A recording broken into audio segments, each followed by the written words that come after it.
when you have the right master, you are on the road to having the right Christmas.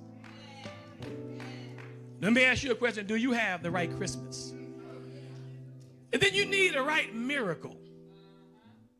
The true essence of Christmas is not tinsels, gifts, and glitter, and it's not even family or friends. The true essence of Christmas is found in verse 7. The true essence of Christmas is the birth of a baby.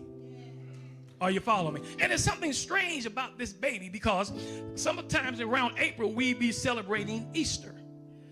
Is that right? We have eggs. We have parties. We have all different things. But let me tell you something. If the baby wasn't born, then you couldn't have Easter. That's over your head right there. I said, if the baby wasn't born, then there'll be no Easter. Is that right? Because the Easter is about the death, burial, and the resurrection of Christ. Is that right?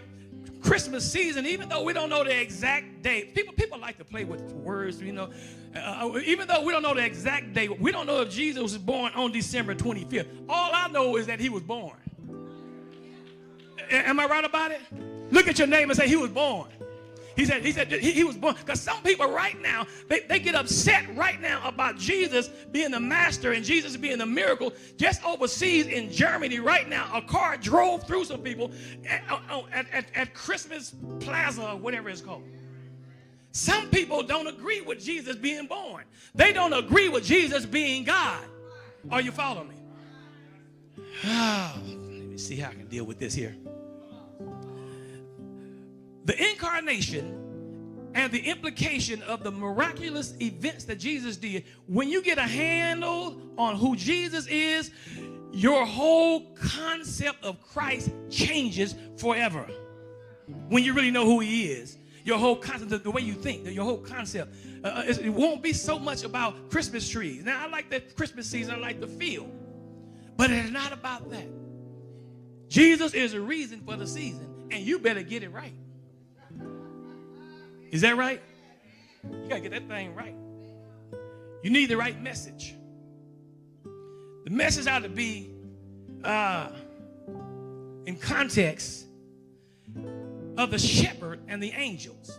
The shepherds were afraid, but the angels afforded them a message of grace, peace, hope, blessings, joy.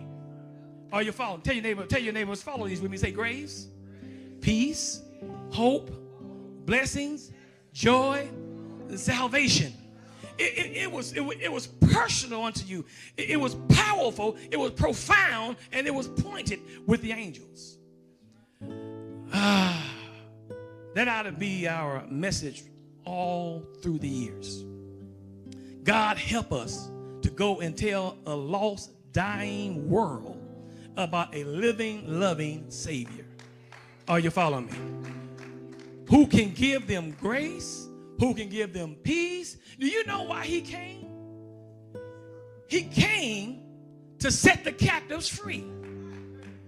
He came to give sight to the blind.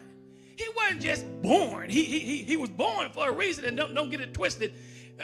God just used Mary to get him here. Mary, I can't hear nobody saying nothing here.